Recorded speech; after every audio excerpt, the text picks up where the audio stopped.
Prefatory Epistle, addressed to the most illustrious Monsieur Michel de Castellano, Chevalier of the Order of the Most Christian King, Counsellor of his Privy Council, Captain of 50 men-at-arms, and Ambassador to the Most Serene Queen of England.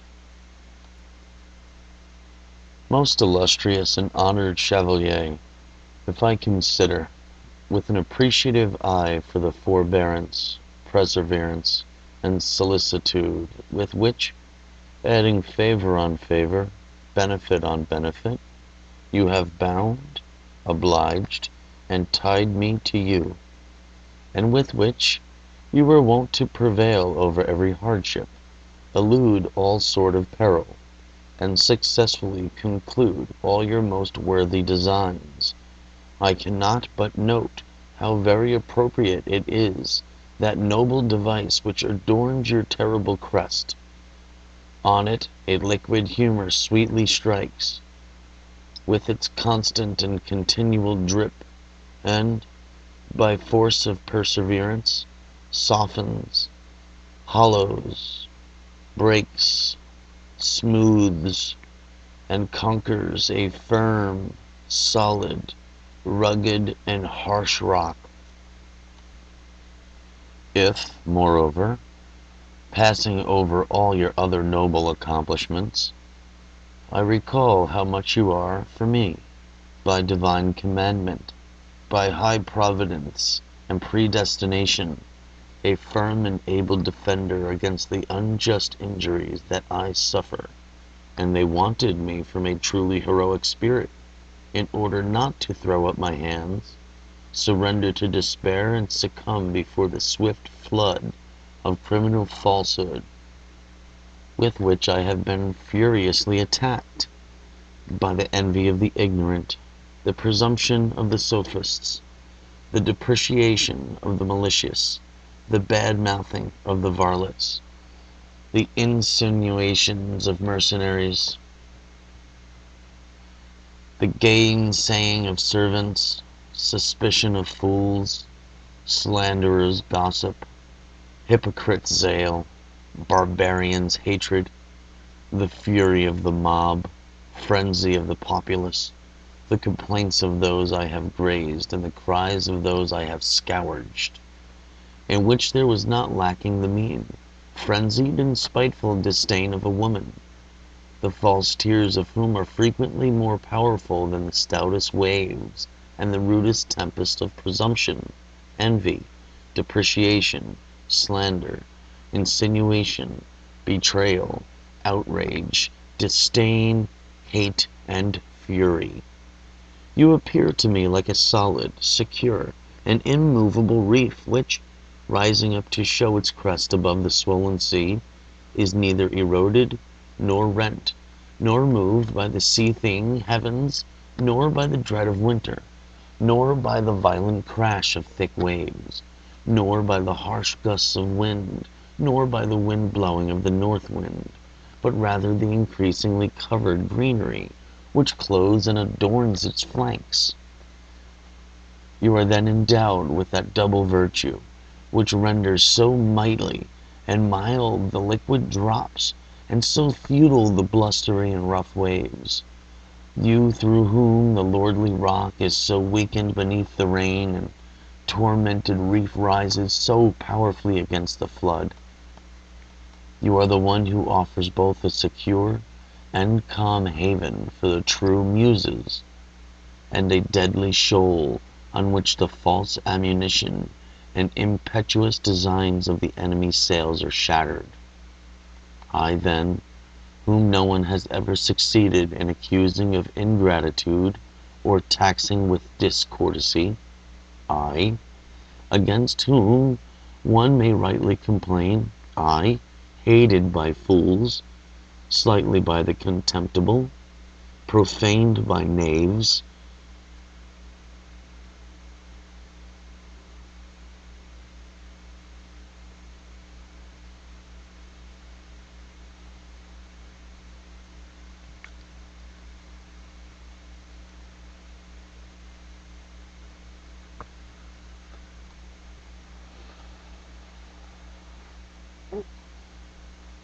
vituperated by rogues, and persecuted by brutish spirits. I, who am loved by the wise, admired by the learned, glorified by the great, cherished by the mightily, and favored by the gods. I, who have already gained such indulgence from you as to be received, nourished, defended, freed, placed in surety, sheltered at port, as of one who, thanks to you, has fled a great and dangerous storm. It is to you that I consecrate this anchor, these shrouds, these battered sails, these goods, to me most dear, and to you, future generations, most precious, so that, thanks to your benefits, they may not be submerged by the inquisitive and tumultuous ocean, which is my foe. Hung in the sacred temple of glory, by their power against the effrontery of ignorance and the veracity of time, they shall render eternal testimony to your invincible magnanimity, so that the world may know that, thanks to you, this bountiful and divine, inspired by lofty intelligence, conceived by a tempered spirit, and born of the Nolan muse, has not passed away in its infancy, and will live long as the earth, whose surface is so full of life, turns beneath the eternal regard of the other shining stars.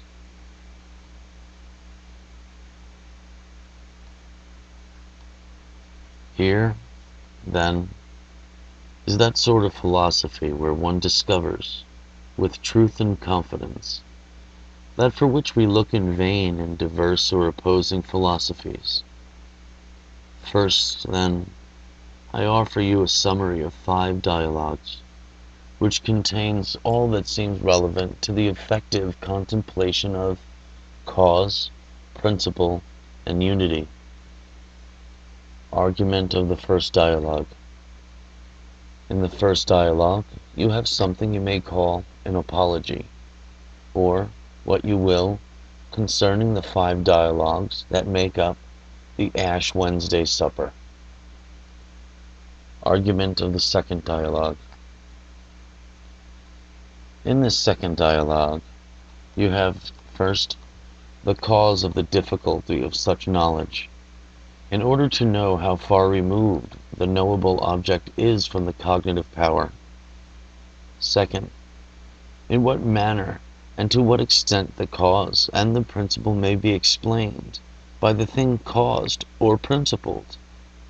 Third, what the knowledge of the substance of the universe contributes to the conception of that on which the substance depends. Fourth, by what specific means we try to know the first principle. Fifth, the difference and accord, the identity and the diversity existing between the meanings of terms, cause, and principle. Sixth, the nature of that cause, which we divide into efficient, formal, and final. The different ways of defining the efficient cause, and from how many points of view it may be conceived. How this efficient cause is, in a sense, intrinsic to natural things, since its nature itself, and how, in a sense, it is intrinsic to them. How the formal cause is joined to the efficient cause, and is that through which the efficient cause operates, and how the formal cause itself is brought forth from the womb of matter by the efficient cause itself, and how the efficient and formal causes coincide in an elementary substratum, and how the one cause is distinct from the other. Seventh, the difference between, on one hand, the universal formal cause, which is a soul through which the infinite universe, insofar as it is infinite, is animated, not positively but negatively, and, on the other hand, the particular formal cause, multipliable and multiplied to infinity, which is more perfect insofar as it is found a more general and superior substratum, so that the great animals, such as the stars, must be fully considered as being more divine, that is, endowed with an infallible intelligence and all activity without defect. 8. That the first and the principal natural form, the formal principle and the efficient nature, is the soul of the universe, which is vital, vegetative, and a sensitive principle in all things which live, vegetative, and feel. And by the way of conclusion, that is, moreover, unworthy of a rational subject to believe that the universe and its principal bodies are inanimate, seeing that from the parturitions and excrements of those bodies derived from animals that we call most perfect. 9th, that there is nothing so defective, unfinished, abortive, and imperfect that, since it has a formal principle, it does not likewise have a soul, even if it does not possess the active substance which we describe as animal. And we may demonstrate, with Pythagoras and others who have not opened their eyes in vain, how an immense spirit, under different relations, and according to different degrees, fills and contains the whole. 10th, it is shown that, since this spirit exists unalterably together with matter, called shadow by the Babylonians and Persians, and since both are indissoluble, it is impossible that, in terms of substance, anything can know corruption, or finish by dying, although, in terms of particular accidents, everything changes aspects, and is now transformed into now one composition, now another, abandoning and then taking up again now this being. 11th, that the Aristotelians, the Platonists, and other sophists have not recognized the substance of things, and it is clearly shown that in the natural things, all that they call substance, apart from matter, is nothing but pure accident, and that from the knowledge of true form derives the true comprehension of what life and death really is, and that, once the vain and puerile fear of death is quelled, we may know a part of the felicity that our contemplation affords, in keeping with the fundamentals of our philosophy, which draws the somber veil of the insane belief of Orcus and in grasping Charon, a belief which poisons and detracts from all that is sweetest about our life.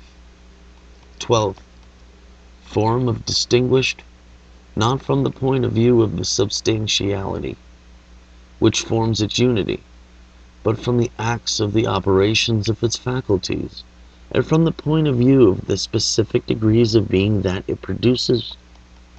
13th, we may derive the genuine, definitive nature of the formal principle. How? Form is a perfect species, which is differentiated in a matter according to the accidental dispositions that depend on the material form, inasmuch as consists of the diverse degrees and diverse dispositions of the active and passive qualities. We see how from this variable, and how it is invariable, how it defines and determines matter, and how it is defined and determined by matter. Finally, we show, through a certain comparison adapted for vulgar comprehension, how this form, this soul, can exist in its entirety in the whole, and in any part whatsoever of the whole.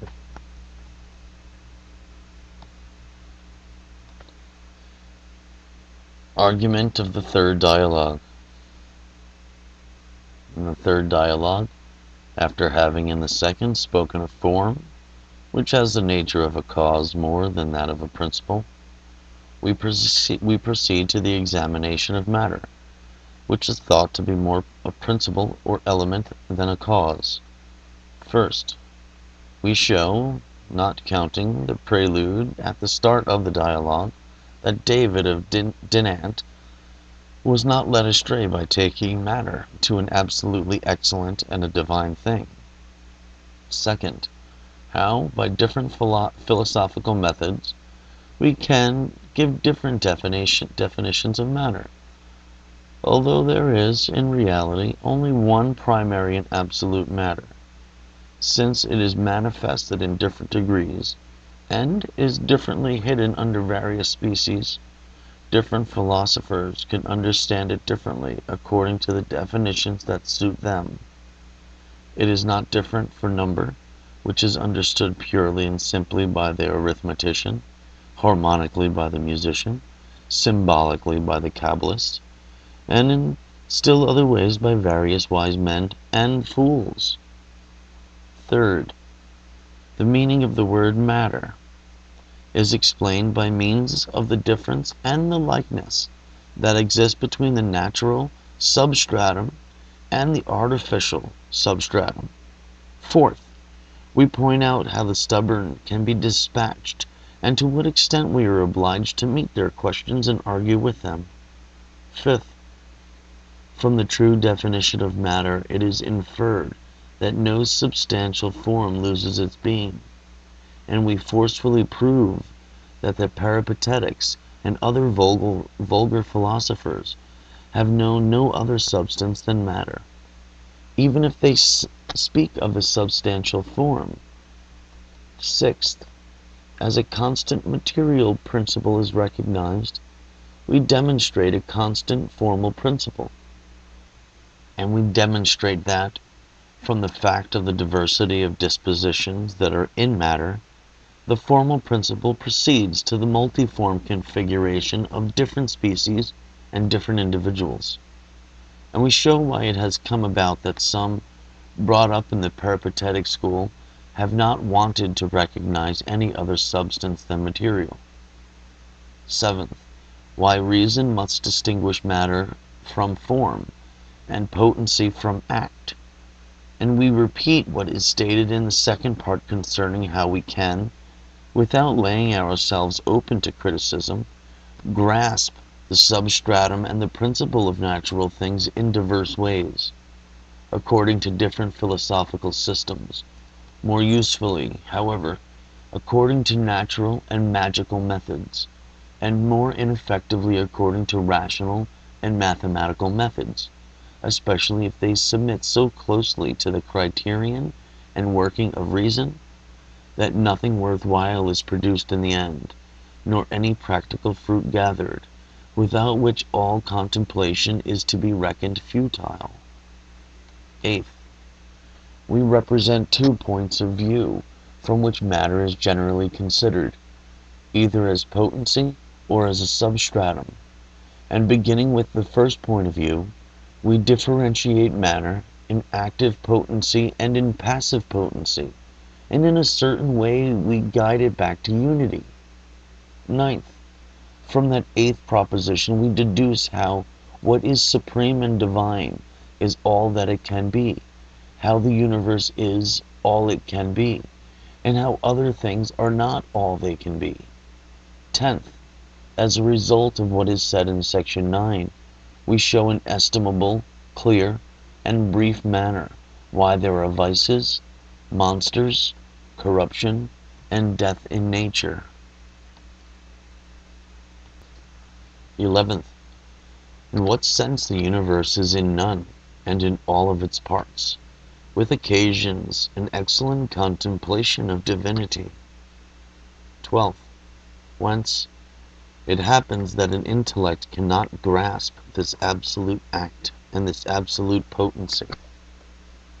13th, we conclude with the excellence of matter, which coincides with form as potency coincides with act.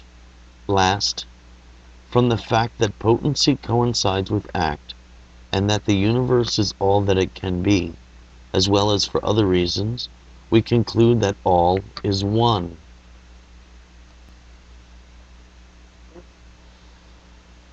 An argument of the 4th dialogue.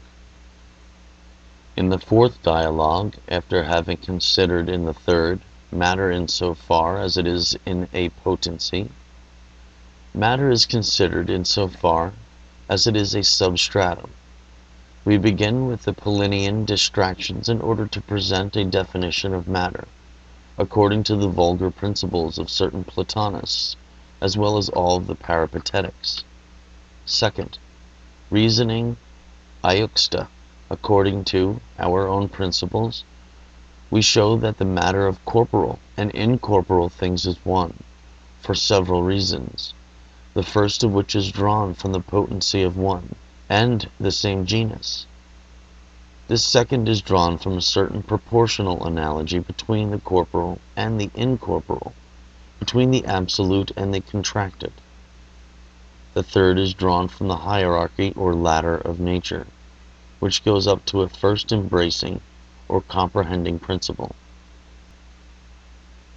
The fourth is taken from the fact that there must be something indistinct before matter is distinguished into corporal and incorporeal. It is that indistinct which is represented by the supreme genus of the category. The fifth is taken from the fact that, since there is a common nature shared between the intelligible and the sensible, it must be the same for the substratum of the sensibility. The sixth is drawn from the fact that the being of matter is independent of corporal being, so that it is no less appropriate to incorporeal than to corporeal things. The seventh is derived from the hierarchy of the superior and inferior, which is established between the substances. For where this hierarchy exists, we presuppose and understand a certain commonness in terms of matter, which is always signified by the genus, as the form is signified by the specific difference. The eighth derives from a principle alien to our philosophy, but held by many, the ninth from the plurality of species that we attribute to the intelligible world. The tenth comes from a relation of similarity and imitation between three worlds, metaphysical, physical, and logical. The 11th is drawn from the fact that all number, diversity, order, beauty, and ornament are related to matter. Third, we represent briefly 4 opposing arguments and respond to them. Fourth, we show how this matter and that matter differ, and how differently we convey this and that, and how matter coincides with act in incorporeal things, and how all the species of dimensions are in matter, all the qualities being comprised in form. Fifth, that no wise man has ever said that forms are received by matter as from outside, but that it is matter which, expelling them, so to speak, from its womb, produces them from within. It is therefore not a prope nihil, and almost nothing, a pure naked potency, since all forms are contained in it, produced by it, and brought forth by virtue of the efficient cause, which from the point of view being, can even be indistinguishable from matter, that they have no mode of actual existence in sensible and intelligible being other than through accidental existence.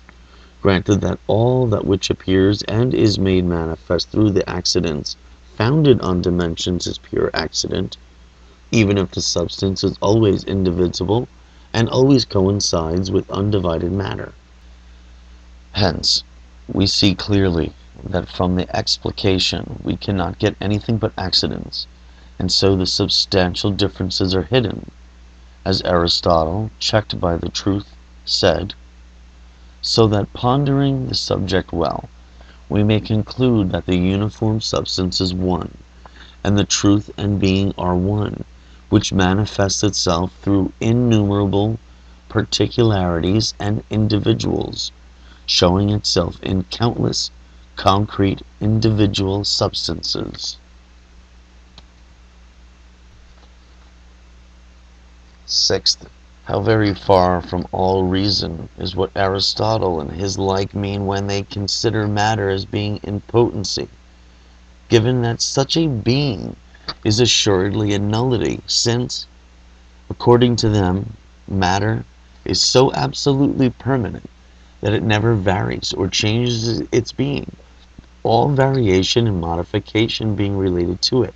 And since, still according to them, that which is, after having been able to be, is always composite.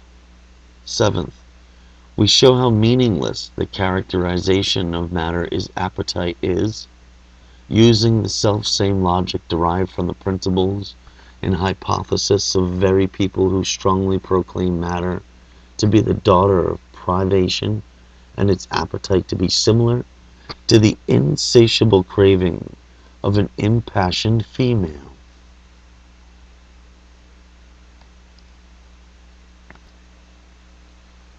Argument of the fifth dialogue. In the fifth dialogue, which chiefly deals with unity, the foundation of the edifice of all natural and divine cognition is laid. Here, first, we present the theme of coincidence of matter and form, potency and act, so that being logically divided into what it is and what it can be, is physically undivided, indistinct and one, and at the same time infinite, immobile and indivisible, with no difference between part and whole or principle and principled. Second, that this is one. There is no difference between a century or a year, and a year and an instant, a palm and a stadium and a parasang, and that in its essence, this and the other being specific are being and not distinguished from one another, because there is no number in the universe, and hence the universe is one. Third, that in the infinite, the point does not differ from the body, because there is no difference between potency and act. Hence, if the point can extend in length, the line in breadth at the surface is depth. The point is long, the line broad, and the surface deep. And all things are long, broad, and deep, and therefore one and the same. And the universe is all center and all circumference. Fourth, how Jove, as he is called, being found even more intimately on everything, that the form of everything can be imagined to be, because he is the essence through which all exists and possesses being, and since he is in everything, each thing possesses that whole, even more intimately than it does its own form. We may infer that all things are in each thing, and that, consequently, all is one. Fifth, we can answer the skeptic who wishes to know why all particular things change, and why the particular matters, in order to receiving this or that being, strive towards this or that form. We show how there is unity in the multiplicity, and multiplicity in the unity, how being is multimodal and multi-unitary, and how it is, finally, one in substance and in truth. Sixth, we deduce whence proceed that number and differences, as well as the fact that they are not but of being and relative to being. Seventh, that we show whoever has discovered this one, I mean the essence of this unity, has uncovered the key, without which one cannot enter into true contemplation of nature. Eighth, by means of a new analysis, we refrain that the one, the infinite, that being, that which is in all, is everywhere, or better still, is in itself the unique everywhere, and that, therefore, the infinite dimension, since its not magnitude, coincides with the undivided individual, as the infinite multitude, since it is not number, coincides with unity. Ninth, how the infinite parts there are no parts, however particularized the things of the universe are, where, consequently, all that we see of diversity and difference is nothing but diverse aspects of one and the same substance. 10th, how in the two extremes that are assigned to the extremities of nature's ladder, we must see not two principles, but one only, not two beings, but one, not two contraries and opposites, but one and the same congruence. Their height is depth, the abyss is inaccessible light, gloomy is clarity, great is small, the confused is distinct, discord is amity, the divisible is indivisible, the atom is immensity, all of inversely. 11th, in what way geometrical terms, such as point and unity, may serve to lead us towards the contemplation of being and unity, although they are insufficient to express them, whence Pythagoras, Parmenides, and Plato should not so foolishly be interpreted according to Aristotle's pendic criticism. 12th, from the fact that the substance or being is indistinct from quantity, measure, and number, we infer that this is one and undivided in all and in anything whatsoever. 13th, we introduce the marks and the proofs that contraries indeed coincide, derive from the same principle, and form, in reality, but one substance. This is seen first mathematically, and then demonstrated physically.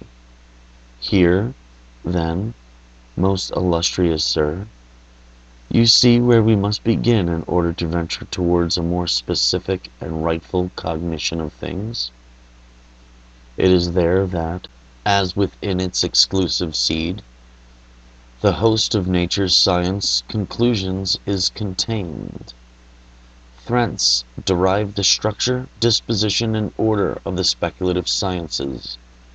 Without this introduction, all attempt, all exploration, and all initiative are in vain.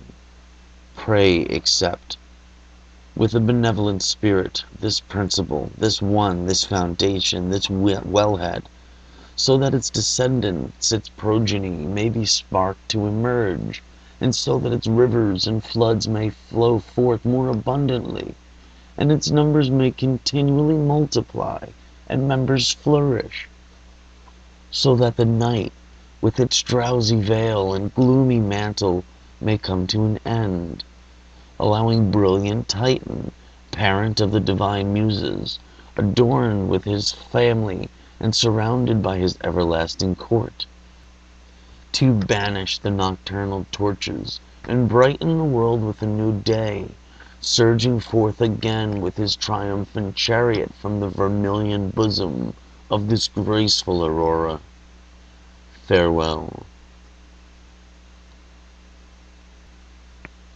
From Giordano the Nolan to the principles of the universe, that the tenebrous earth which, from the beginning, was cleaved to the wavy expanse of the waters, may leave its seat and fly towards the heavenly orbs, I beg you, O sun. And you, wandering stars, behold me, I proceed towards the twofold heaven, since it is you who have opened this path to me. May your movements open before me, as I rush through the spaces, the doors of sleep, that which miserly time has kept long hidden. May it be allowed me to draw into the light out of the dense gloom.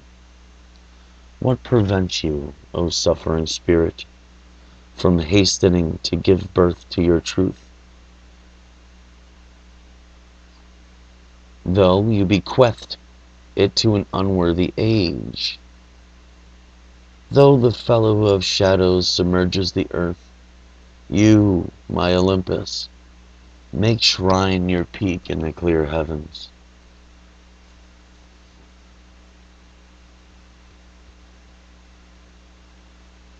O mount, though the earth bound you, holding you by the deep roots on which you repose, at the summit you can stretch to heaven. O mind, A sister mind from the high summit of the world calls you to the boundary between heaven and hell. Do not lose your rights here below, and do not touch the black waters of Acheron, falling to the bottom and becoming caught in it. Rather, investigate the sublime recess of nature, since, if God moves you, you will become ardent fire.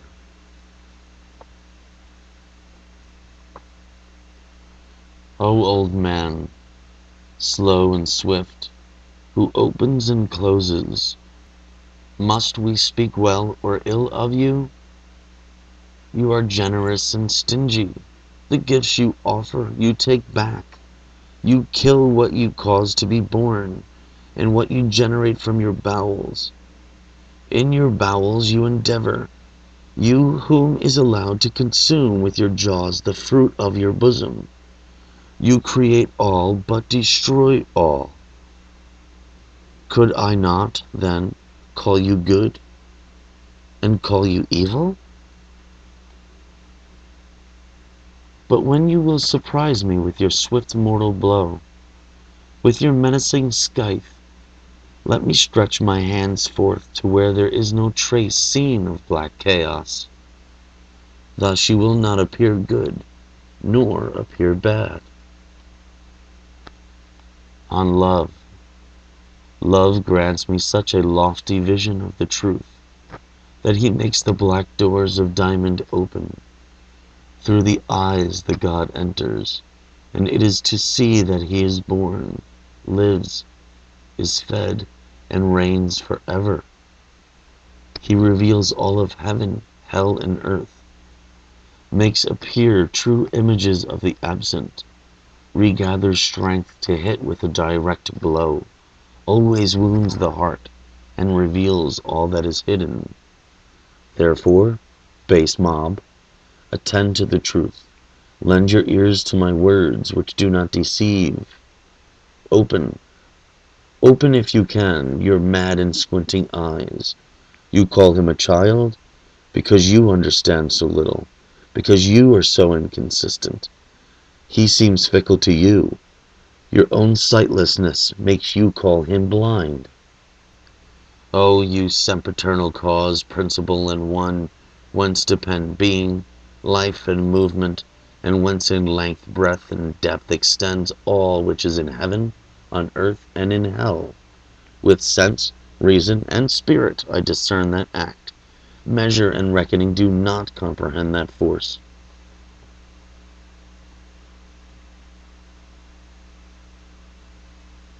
Mass and number which transcends all that is lowest, middle, or highest.